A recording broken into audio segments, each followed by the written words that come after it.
Assalamualaikum warahmatullahi wabarakatuh. Perkenalkan, saya Maya Eka Ningtyas dari Prodi Pendidikan Matematika, Fakultas Keguruan dan Ilmu Pendidikan, Universitas Islam Nusantara, Bandung. Alhamdulillahirrabbilalamin, puji syukur kehadirat ilahi Robbi yang senantiasa melimpahkan rahmat serta hidayahnya kepada saya, sehingga saya bisa menyelesaikan tugas mata kuliah Islam untuk disiplin ilmu. Adapun yang akan kita bahas kali ini adalah aliran-aliran dalam ilmu fikih.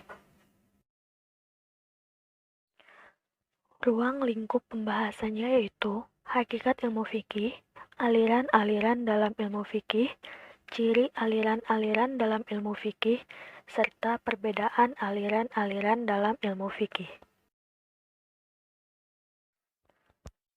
Pada hakikat fikih, kita akan membahas fikih secara etimologi, fikih secara terminologi, fikih menurut para ahli.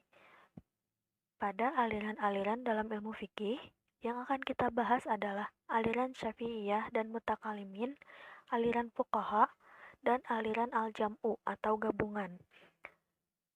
Selanjutnya, ciri dari masing-masing aliran dalam ilmu fikih yang akan kita bahas adalah mengenai ciri-ciri aliran Syafi'iyah dan Mutakalimin, ciri-ciri aliran Fuqaha atau Hanafiyah, dan ciri-ciri aliran Al-Jam'u atau gabungan. Yang terakhir, perbedaan aliran-aliran dalam ilmu fikih. Kita akan membahas mengenai perbedaan aliran mutakalimin dengan aliran fuqaha. Yang pertama akan kita bahas yaitu hakikat fikih. Fikih secara etimologi. Kata fikih secara etimologis berarti paham atau paham yang mendalam. Selain itu, fikih juga dapat dimaknai dengan mengetahui sesuatu dan memahaminya dengan baik. Dalam tinjauan morfologi, kata fikih berasal dari kata faqiha yafqahu fuqhon, yang berarti mengerti atau paham. Jadi, perkataan fikih memberi pengertian kepahaman dalam hukum syariat yang sangat dianjurkan oleh Allah dan Rasul-Nya.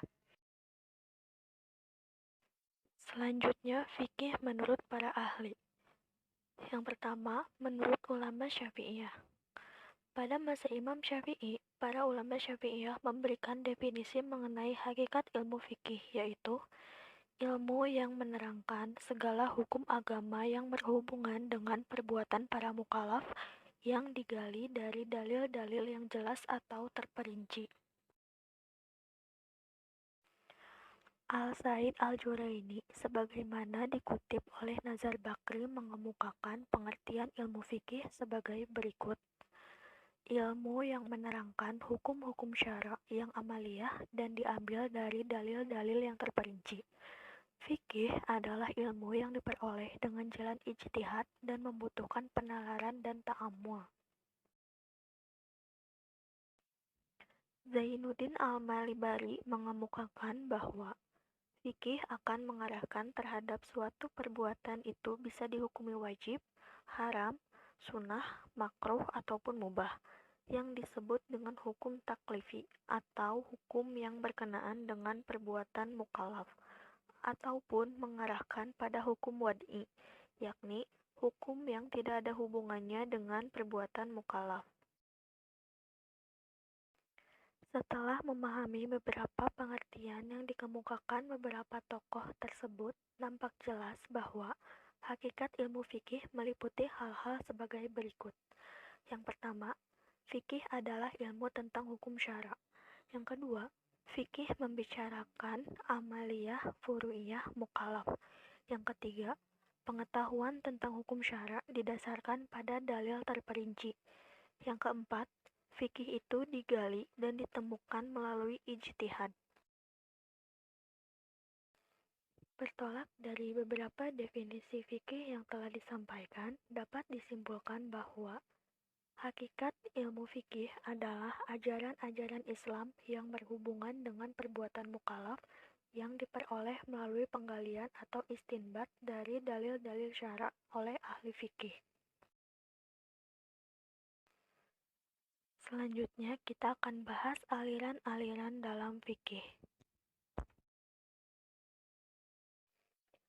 Yang pertama, aliran Syafi'iyah dan Mutakalimin. Aliran ini membangun usul fikih mereka secara teoritis tanpa terpengaruh oleh masalah-masalah furu atau masalah keagamaan yang tidak pokok. Dalam membangun teori, aliran ini menetapkan kaidah-kaidah dengan alasan yang kuat, baik dari nakli maupun dari akli, tanpa dipengaruhi oleh masalah-masalah furu dari berbagai mazhab. Sehingga teori tersebut ada kalanya sesuai dengan furu dan ada kalanya tidak. Dalam kenyataannya, ada ulama mazhab Syafi'iyah yang berupaya menyusun teori tersendiri sehingga terdapat pertentangan dengan teori yang telah dibangun. Misalnya Imam Al-Amidi, yaitu ahli usul fikih Syafi'i, menyatakan bahwa ijma al-Sukuti dapat dijadikan hujjah dalam menetapkan hukum Islam. Imam al-Syafi'i sendiri tidak mengakui keabsahan ijma Sukuti sebagai hujjah karena ijma yang dia terima hanyalah ijma para sahabat secara jelas.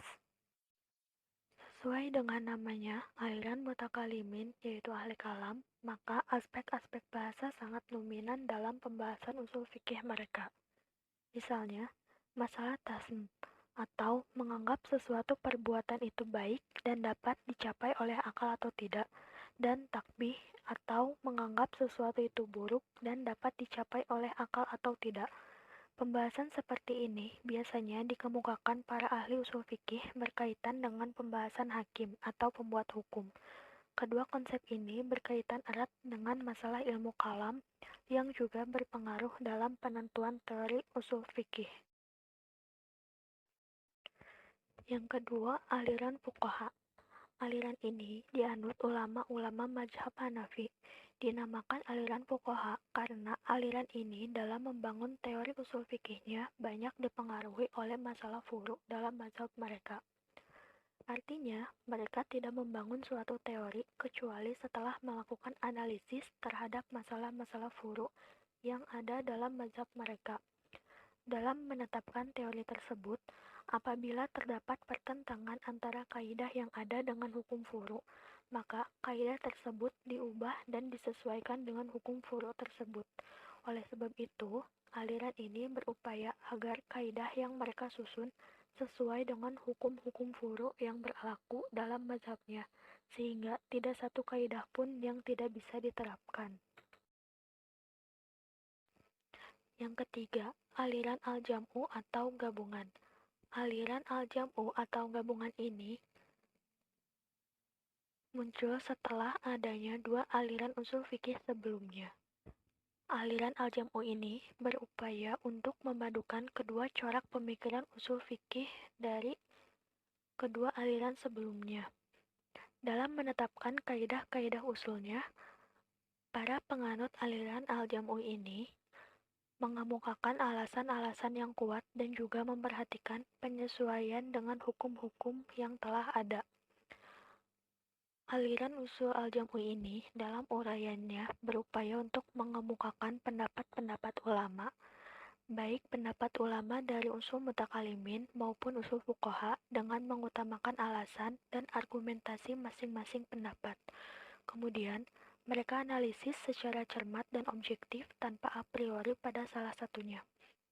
Selanjutnya, di penghujung analisisnya, mereka mengemukakan pendapat mereka sendiri lengkap dengan argumentasi dan dalil yang mereka pergunakan.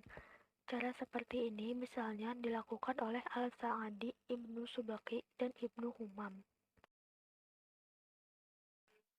Selanjutnya yang akan kita bahas adalah ciri dari masing-masing aliran dalam ilmu fikih. Yang pertama, ciri-ciri aliran Syafi'iyah dan Mutakalimin. Ciri-cirinya adalah sebagai berikut. Penggunaan deduksi di dalamnya.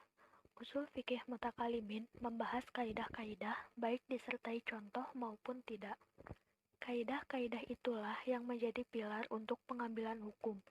Jadi, kaidah dibuat dahulu sebelum digunakan dalam istimbat. Kaidah-kaidah tersebut utamanya berisi kaidah kebahasaan. Selanjutnya, adanya pembahasan mengenai teori kalam dan teori pengetahuan, seperti terdapat dalam Al-Lumah karya Al-Syirazi dan Al-Ihkam karya Al-Amidi. Teori kalam yang sering dibahas adalah tentang tahsin dan takbih.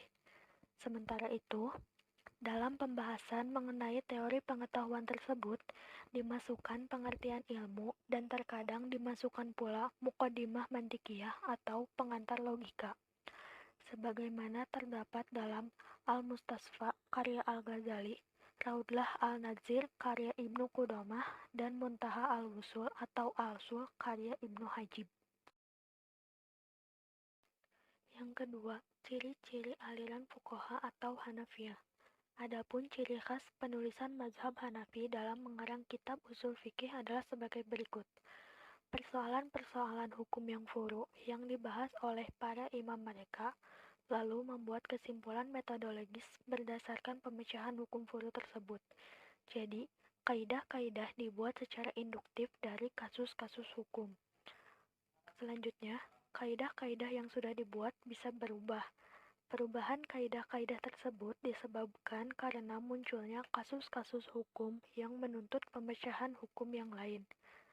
Terakhir, usul fikih Hanafi dipenuhi dengan persoalan hukum yang nyata.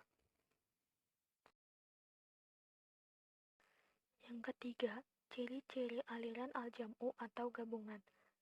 Untuk ciri-ciri aliran al-jam'u atau gabungan ini, memuat ciri aliran Syafi'iyah dan Mutakalimin, serta aliran fuqaha atau Hanafiyah. Yang terakhir yang akan kita bahas adalah perbedaan aliran Mutakalimin dengan aliran fuqaha. Untuk mengetahui lebih jelas mengenai perbedaan aliran Mutakalimin dengan aliran fuqaha, dapat dikaji melalui perbandingan yang dapat dilihat pada 3 hal. Yang pertama, formulasi kaidah atau al-ta'sis.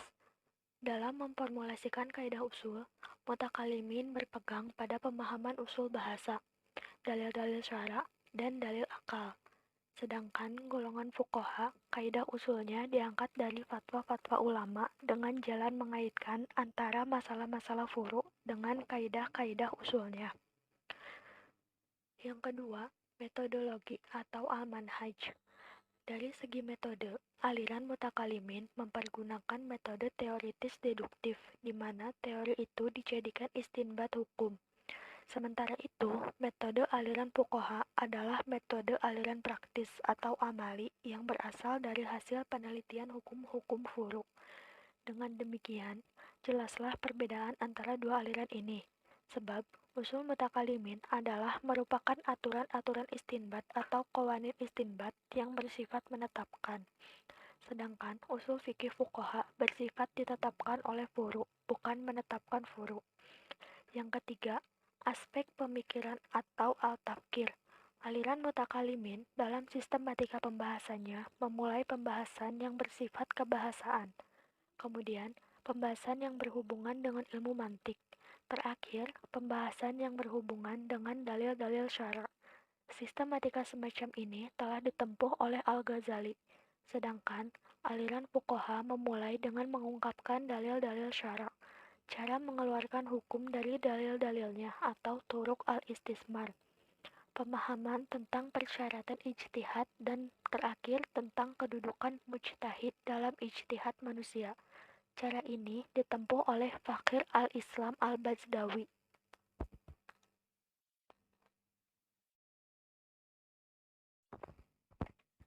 Berdasarkan penjelasan yang telah disampaikan, maka dapat disimpulkan bahwa sejarah lahirnya aliran-aliran dalam usul fikih dimulai sejak abad kedua Hijriah, persis pasca wafatnya Nabi Muhammad SAW.